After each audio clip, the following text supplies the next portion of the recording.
पानी पी करके हम ताड़ासन, तिर्यक ताड़ासन, कटी चक्रासन जो हमने आज किए थे, और ये उद्राकर्ष आसन, इसे शंख आसन भी कहते हैं, क्योंकि जो हमारा पेट होता है वो एक शंख के आकार का होता है। पेट को अच्छा करता है, डायबिटीज को, लीवर को, आंतों को। ऐसे 3-3 बार दोनों तरफ से करते हैं। ये उत्कट आसन। थक गए, बैठ जाओ, दोनों पैर सामने खोल लो। ऐसे हमारे घुटने का भी व्यायाम हो जाता है, पूरे पैर का ही। ये उद्राकर्ष आसन बहुत जबरदस्त आसन था। एक एक आसन सीखना चाहिए और दूसरों को सिखाना चाहिए। 25-50 लोगों को हम सिखा देते हैं, उतने बार बोल देते हैं, तो वो रिकॉर्डिंग हमारे भीतर रहती। और हम योग को 1000 लोगों तक पहुंचा देते हैं, तो वो ज्ञान इतना अंदर बैठता है कि वो अगले जन्म में भी हम योगी ही बनेंगे, योग प्रेमी ही बनेंगे। आज जो लोग योग से ज्यादा प्रेम करते हैं, पूर्व जन्मों में इनका योग का अभ्यास है, उन्होंने योग किया है, कराया है, तब जाकर के ये विद्या आसानी से उन्हें मिल पा रही है। नहीं, कितने लोग हैं सो रहे, उनका दिमाग ही नहीं जा रहा है कि भाई योग कर लेना चाहिए। टीवी पर भी आ रहा है, फ्री में सीख सकते हैं, इंटरनेट पे भी भरा पड़ा है, लेकिन नहीं सीखते। सूक्ष्म व्यायाम तो हमने कल शाम को भी किया था। कोई ज्यादा देर तक बैठता है, पैर दर्द करते हैं, तो युवा तो जबरदस्ती भी बैठ सकता है अभ्यास बनाने के लिए कि मैं पद्मासन में लगातार 1 घंटे तक बैठूंगा, भले ही दर्द करे, वो तो कर सकता है। लेकिन जैसे अर्थराइटिस है या जो रोगी है, बुजुर्ग है, उसको ज्यादा जबरदस्ती नहीं करना चाहिए। 5 मिनट में अगर आसन दर्द करता है तो आसन बदल लेना चाहिए। बीच बीच में सूक्ष्म व्यायाम करना चाहिए। सूक्ष्म व्यायाम सुबह, शाम, दोपहर रोज करें। लंबी गहरी श्वासों के साथ एक एक मांसपेशी, एक एक नस नाड़ी को ऐसे स्ट्रेच करना है। थोड़ा थोड़ा नहीं करना कि किसी से बातें कर रहे हो, ऐसे ऐसे कर रहे हैं। ऐसे करते हैं योग, टीवी देखते हैं या बातें करते हैं, ऐसे ऐसे किया, फिर भूल गए, फिर कहा समय हो गया, अभी चलो, हो गया योग आज का। हाथ ऐसे लगाते हैं, सांस लेना ही भूल जाते हैं, ऐसे लगा के रखते हैं बस। उनको खुद को लगता है मैं अनुलोम विलोम कर रहा हूं, और अनुलोम विलोम नहीं करते। हाँ, अभी हम वक्रासन करेंगे।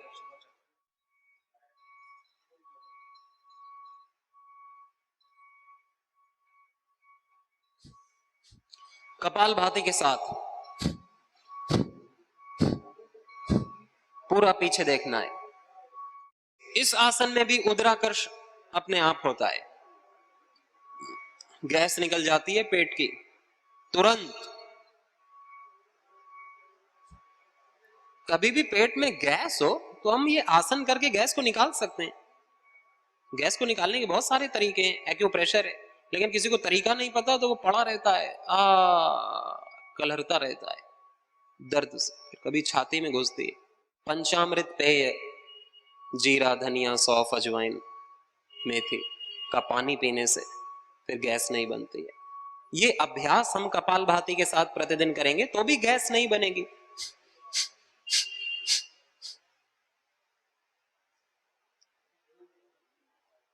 ऐसे पीछे की तरफ मुड़ना होता है, जो हाथ पीछे है उसकी तरफ पीछे। ये वक्रासन है। अब हम दूसरी तरफ से करेंगे। जैसे मान लो राइट पैर को मोड़ा तो राइट हैंड पीछे और लेफ्ट हैंड को क्रॉस करते से घुटना पकड़ के जो हाथ पीछे उसकी तरफ पीछे देखना है।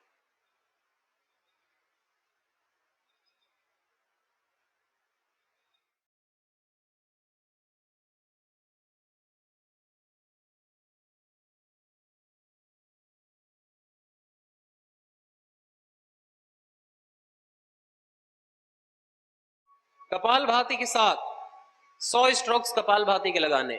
जितना पीछे देखेंगे उतना टाइट होगा हमारा पेट, और पूरा ध्यान पेट पर रखना।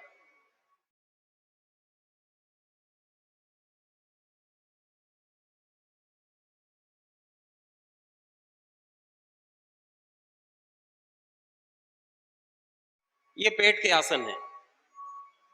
और एक आसन है इसी तरह अर्ध मत्स्येंद्र आसन। जैसे हम गोमुख आसन में बैठते हैं ना, वैसे ही एक पैर को, जो पैर ऊपर है उस पैर को खड़ा कर देते हैं, और फिर इसी तरह वक्रासन में एक हाथ को क्रॉस कर दिया, ऐसे पकड़ते हैं और एक हाथ पीछे कमर पर।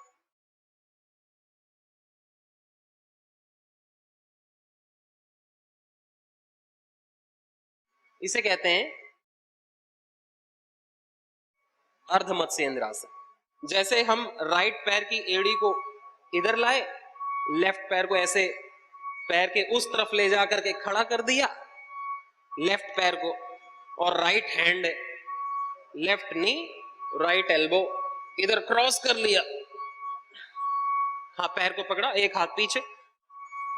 जितना हो सके कम से कम करने की एक्टिंग करना है कि कोई देख के पहचान सके कि ये अर्ध मत्स्येंद्र आसन कर रहा है। थोड़ा थोड़ा तो 50% तो होगा, 50% होगा। बिल्कुल अच्छे से कर रहे हैं, सभी अच्छे से कर रहे हैं, गुड। और जिस दिन पराठा खाना हो, पूरन पूरी खाना हो, तो पेट के आसन आधे घंटे और कर लेना चाहिए कपालभाति के साथ, कि भूख अच्छी लगे। बिना भूख के फिर वो पचेगा नहीं, खट्टी डकार आएगी। हाँ, फिर वो आम रस पी लेते हैं, गरिष्ठ गरिष्ठ खाएंगे, भूख नहीं लगेगी, पचेगा नहीं, फिर दोपहर में फिर खाएंगे। नहीं खाना चाहिए, भूख लगने पर ही खाना चाहिए। जिस दिन सुबह गरिष्ठ खाने का प्लान हो तो रात में खाना नहीं खाना चाहिए, कि सुबह अच्छी भूख लगेगी तो अच्छे से पचेगा वो। और कम खाना चाहिए, ये थोड़ी अगली बार नहीं मिलेगा अपने को। एक लिया, हम 2-3 खा लेते हैं, पेट का बुरा हाल हो जाता है उसे पचाने में। पचाने से शक्ति मिलती है, खाने से नहीं मिलती। कम खाएंगे, पूरा पचेगा तो फुल एनर्जी में रहेंगे। अगला अभ्यास हम करेंगे योग मुद्रा आसन। ऐसे पद्मासन में बैठते हैं, राइट पैर लेफ्ट थाई पर, लेफ्ट पैर राइट थाई पर, इसे कहते हैं पद्मासन। जो पद्मासन ना कर पाए कम से कम पालती मार के तो बैठ जाएं। हाँ, कैसे भी बैठ जाएं, सुख आसन में बैठ जाएं, सिद्धासन में बैठ जाएं, उसी तरह मंडूक आसन की तरह ये योग मुद्रा आसन। नीचे झुक करके कपालभाति करना, रिलैक्स करना। जिनका पेट पतला होता है उनकी ठोड़ी, चिन जमीन से टच हो जाती है।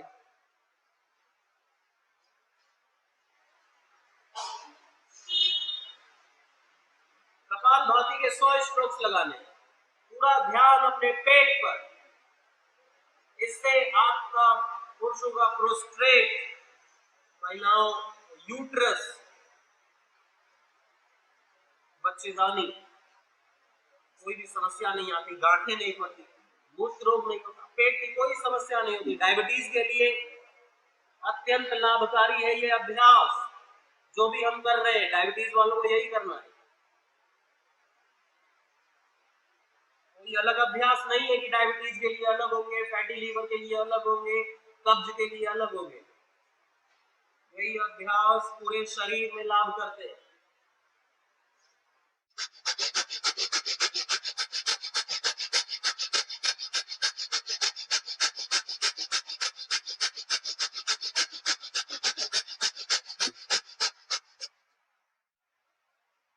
दुनिया रोगी हो रही है और होगी, अपने को नहीं होना है बस।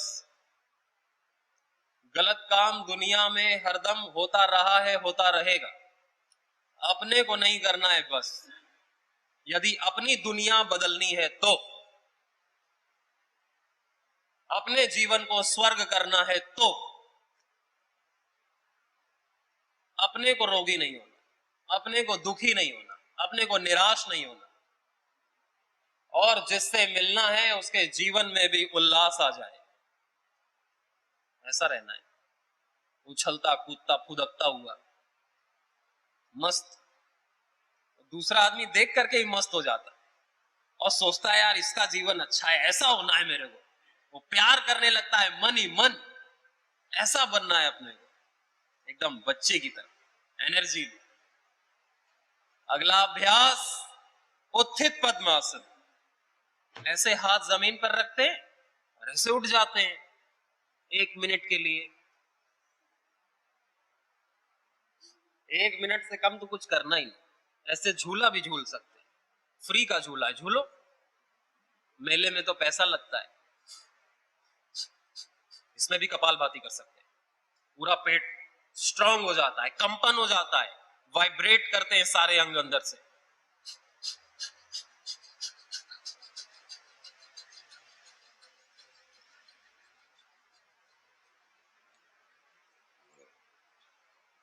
डकार आ जाती तो पेट का सारा गैस निकलता है। इसी तरह मयूरी आसन भी है। जब हम अपने हाथ को ऐसे रखते हैं और अपने पेट को दबाते हैं, अपने नाभि के अगल बगल कोहनियों को रखते हैं, इस प्रकार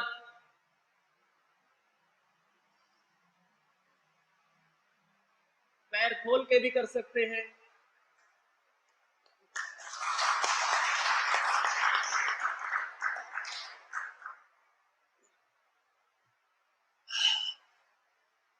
ऐसे युवाओं को करना चाहिए,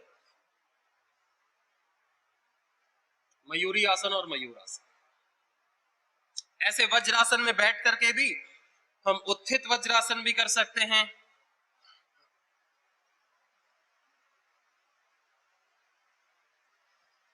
इस प्रकार से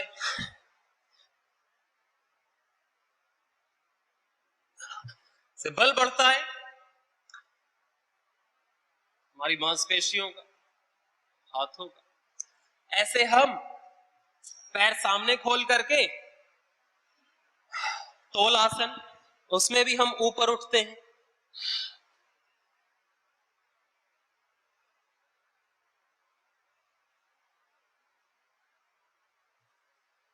ट्राई करो,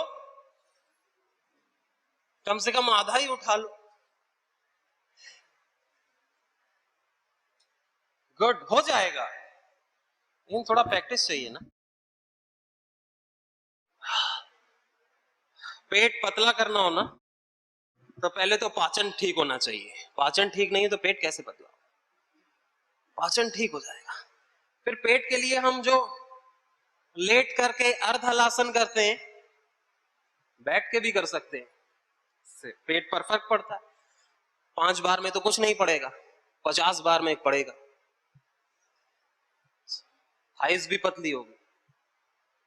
फिर दोनों दोनों हाथ को इधर रखते सामने की तरफ, घुटने के आजू बाजू, फिर ऐसे दोनों पैरों से तो 10 बार में ही पड़ जाता है पेट पर बल। ऐसे पैक्स बनेंगे तुम्हारे, 60 साल में 6 पैक्स बन जाएंगे हैं? लोग ताज्जुब करेंगे, वाह, age is just a number, ऐसे बोलेंगे। और बैठे बैठे आप साइकिलिंग भी कर सकते हैं। बैठे बैठे साइकिलिंग ज्यादा प्रेशर डालती है अपने पैर, वो पेट पर। लेटने से ज्यादा फिर पैर को पूरा रोटेट करना, ऐसे सीधा, फिर रिवर्स।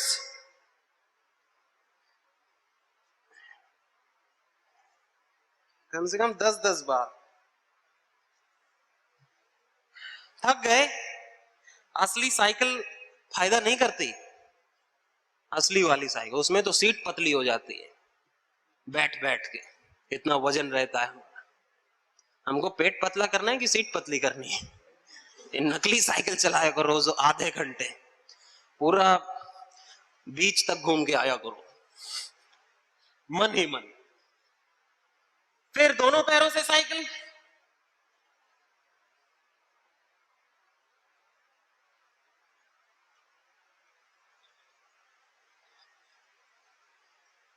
और फिर उसके बाद हम रिवर्स साइकिलिंग करते हैं।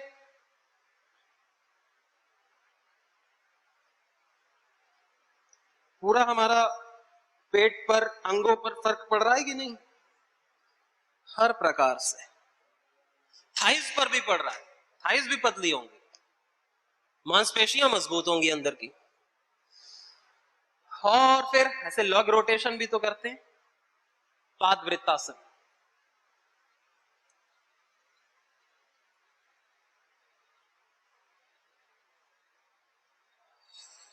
फिर रिवर्स, पूरा ऊपर उठा। 10-10 बार तो कर रहे हो ना, मैं तो अपना गिन रहा हूं। हाँ, जब तक सांस ना फूले ना, जब तक दम में दम हो, बेदम नहीं होना। अब एकदम दम खत्म फिर रखना, फिर पैर खुश हो जाएगा तुमसे, हंसेगा। हा हा हा हा। अगला, अगले पैर से लंबी गहरी श्वासों के साथ पूरा ध्यान अपने पैरों पर। नहीं तो पैरों के बहुत सारे रोग हो जाते हैं। पैर कभी एंकल दर्द, एड़ी दर्द करती, पंजे, घुटना, varicose veins, hip joint, sciatica, मोटापा पैरों का। फिर रिवर्स, उल्टी दिशा में 10 बार।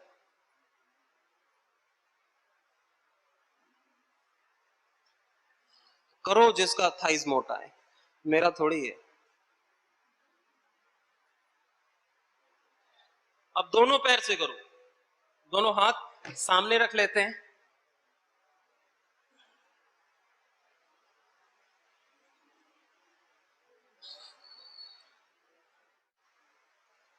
श्वास होल्ड करके, जिसमें ज्यादा बल लगता है तो श्वास होल्ड करके करते हैं।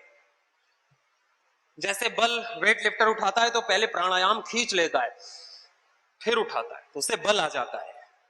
बल प्राप्त करने के लिए अंतर कुंभक करना चाहिए। ये अभ्यास हमने किया। अब हम ऐसे नौका आसन करते हैं। 1 मिनट ना भी कर पाए तो कम से कम 30 सेकंड तो करें। एक करें, मैं शुरू कर रहा हूं। 2, 3, 4, 5, 6, 7, 8, 9, 10, 11, 12, 13, 14, करो 15, फिर से आ जाओ 16, 17, 18, 19, 20, 21, 22, 23, 24, 25, 26, 27, 28, 29, 30। रिलैक्स। लेट जाएंगे सभी, लेट जाएं। देखो आसन करने से भी पसीना आ जाता है, और रत्नागिरी का तो मौसम ही इतना अच्छा है, कुछ करो ना करो पसीना रहता है। हाँ, तो आपने नौकासन तो कर ही लिया है। अब दोनों हाथ अपने हिप्स के जंग, अपने नितंब के नीचे। अब दोनों पैरों को थोड़ा सा ऊपर उठाते हैं, उत्थान पादासन। 1 फीट, एक बीता 30 डिग्री। थोड़ा सा ऊपर उठा करके 30 सेकंड होल्ड करेंगे। दोनों पैरों को उठाना है। 1, 2, 3, 4, 5, 6, 7, 8, 9, 10, 11, 12। कपालभाति के साथ भी कर सकते हैं। 13, 14, 15, 16, 17, 18, 19, 20, 21, 22, 23, 24, 25, 26, 27, 28, 29, 30। रिलैक्स। ऐसे 30 सेकंड तो करना है, तभी तो धीरे धीरे 1 मिनट कर पाओगे। योग ग्राम में कोई कोई साधक होते हैं ना, इतने जुनूनी होते हैं, जिनको अपना रोग, कैंसर और पता नहीं इतने भयंकर कि उनका नाम अभी तक इजाद ही नहीं हुआ, आविष्कार ही नहीं हुआ, ऐसे ऐसे रोग लेकर के आते हैं, खूब आसन करते हैं। एक साधक तो 19 मिनट तक नौका आसन करता था, और वो पूरी तरह से अब स्वस्थ हो गया। एसोफेगस का, उसका एसोफेगस चिपक गया था, पेरिस्टाल्टिक मूवमेंट नहीं हो पाता था, उसको भोजन नली से देना पड़ता था। उसने खूब ये आसन अभ्यास किए, वो ठीक हो गया। भगवान सब करने को, ठीक करने को तैयार। हम कर्म तो करें। ऋषियों ने ये विद्या ऐसे ही थोड़ी बनाई है। चलो पवन मुक्तासन करेंगे, दोनों पैरों को मोड़ेंगे और हाथों से अपने ऐसे पैरों को पकड़ के अपने छाती से लगाएंगे, श्वास छोड़ करके अपनी ठोड़ी को घुटने से टच कर। यह है पवन मुक्त आसन। कपाल भाती के 100 स्ट्रोक्स लगाने। जिसको गर्दन बहुत ज्यादा दर्द होती है तो गर्दन नहीं उठाना, बाकी गर्दन उठा करके भी कर सकते। खूब कस के दबा लेना जितनी देर भी कर रहे हो। जितनी देर भी कर रहे हो, जोश में। जिसको बहुत ज्यादा गर्दन दर्द है, गर्दन नहीं उठाते। जिनको कमर दर्द है तो एक एक पैर से करते हैं फिर। और फिर इसको हम 2 मिनट 5 मिनट तक होल्ड कर सकते हैं। बस ऐसे पड़े रहना है, पैर को दबा करके कपालभाति करते रहना है। जिसको पाइल्स आदि है, फिशर फिस्टुला, तो वो मूल बंद के साथ कर सकते हैं। बाह्य प्राणायाम के साथ जिनको इनफर्टिलिटी और मलमूत्र इंद्रियों की रोग है, तो बाह्य प्राणायाम के साथ, मूल बंद के साथ ये सारे अभ्यास कर लेने चाहिए।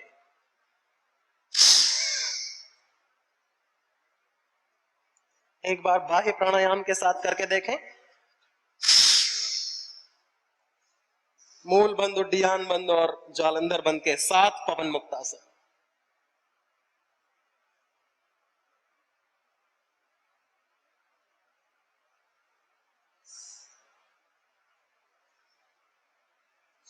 रिलैक्स। हमने 1 मिनट से ज्यादा ही किया है, आपको भी करना है। कम से कम सब नहीं कर पाए तो पवन मुक्तासन, मंडूकासन ही कर लेना। इतने सारे आसन में आप कोई 4 आसन तो कर ही पाओगे आराम से, सारे नहीं भी कर पाते तो। अगला अभ्यास बटरफ्लाई, तितली आसन जैसे करते हैं ना, वैसे ही दोनों पैरों को मिला करके, एड़ियों को मिला करके नमस्ते करते हैं और अपने हाथों की उंगली को इंटरलॉक करके पैर के पंजे को पकड़ लेते हैं। इसे कहते हैं तितली आसन। बैठ करके करते हैं। फिर अपने नाक से अंगूठे को ऐसे मिला लेते हैं, चिपका लेते हैं, अंगूठे को नाक से मिला लेते हैं। इसे कहते हैं पाद अंगुष्ठ नासा स्पर्शासन। पाद अंगुष्ठ नासा स्पर्शासन। अगर नहीं लग पाता तो जितना हो पाता है उतना खींच करके रखना है। अगर फ्लेक्सिबिलिटी है तो अपनी नाक से पैर के अंगूठे टच करके रखने हैं 1 मिनट के लिए। आप बाह्य प्राणायाम के साथ भी कर सकते हैं और कपालभाति के साथ भी कर सकते हैं, पेट के रोग हैं तो।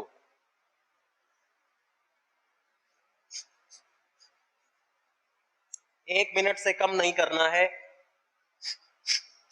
तभी तो स्ट्रेचिंग होगी, तभी तो पेल्विक रीजन स्ट्रेच होगा। पीरियड्स प्रेगनेंसी में इनफर्टिलिटी की समस्याएं नहीं होंगी, मूत्र रोग नहीं होंगे। बाह्य प्राणायाम के साथ भी कर सकते हैं, उदर रोगों में कपालभाति के साथ।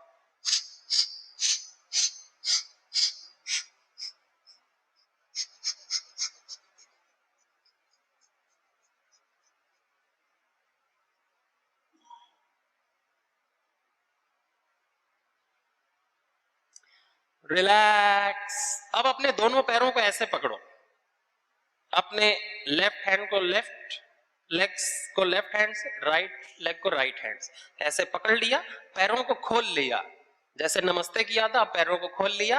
अब अपनी तरफ खींचा, अपने घुटनों को जमीन से टच करने का प्रयास किया, जितना हो सका अपनी तरफ खींच। इसे कहते हैं आनंद बाल आसन। आनंद बाल आसन ये भी प्रेगनेंसी में, पीरियड्स में, कोई भी इनफर्टिलिटी, गुप्त रोग, धातु रोग, मलमूत्र इंद्रियों का जो रोग होते हैं, उन सब में, महिलाओं पुरुष के लिए अपने पैर को खींच करके रखना है, जमीन की तरफ खींचना है जितना हो सके। रिलैक्स से पेल्विक रीजन हमारा स्ट्रेच होता है। इस आसन को करने से, पाद अंगुष्ठ नासा स्पर्शासन करने, शवासन करेंगे अभी, तितली आसन करने से, स्थित कोण आसन करने से, मल आसन करने से, उत्कट आसन करने से, वज्रासन आदि करने से, गोमुख आसन करने से ये हमारे अंग ठीक होते हैं। हम महसूस कर सकते हैं कि कौन सा आसन किस अंग पर ज्यादा प्रभाव डालता है। इसीलिए तो कहते हैं ध्यान से करो। ध्यान से करते हैं तो हमें पता चलता है कि कहां पर लाभ हो रहा है और कितना हो रहा है। नहीं तो ध्यान से नहीं करते तो कहते हैं योग से कुछ होता ही नहीं, योग फायदा नहीं करता। क्यों नहीं करता? क्योंकि हमें जितना करना है हम उतना नहीं करते, हमारी विधि गड़बड़ होती है। कभी करते कभी नहीं करते हैं, सीरियस नहीं लेते हैं, शाम को भी नहीं करते हैं, हम औषधि नहीं लेते हैं, दिनचर्या ठीक नहीं, खाना पीना, सोना जागना, सोचना बिगड़ा हुआ है, कैसे ठीक होगा? इंटीग्रेटेड योगोपैथी, इंटीग्रेटेड योग विज्ञान। शवासन भी जरूरी है सभी आसनों के बाद में। रिलैक्स करें पूरे शरीर।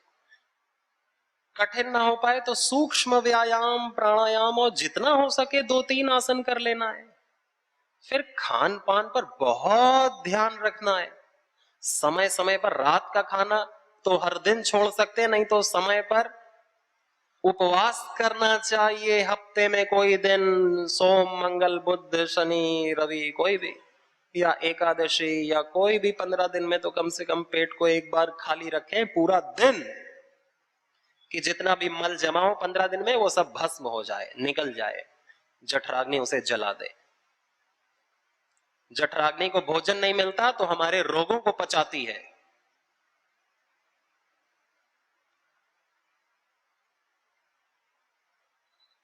मौन, पूरे शरीर का ध्यान करें।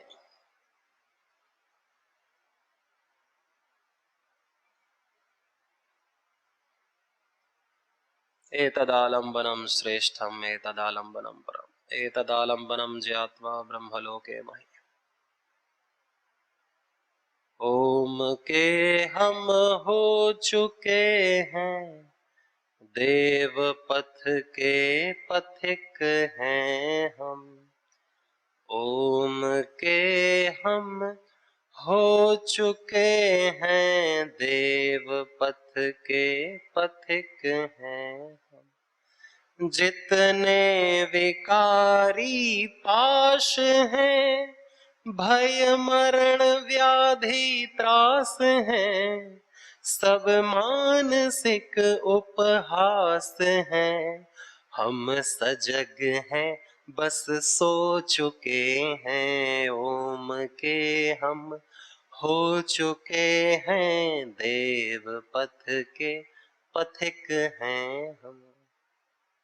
उस आत्म निर्मल गंग में, निस्सीम प्रेम तरंग में, उस अज अनामय अंग में अस्तित्व अपना खो चुके हैं, ओम के हम हो चुके हैं, योग पथ के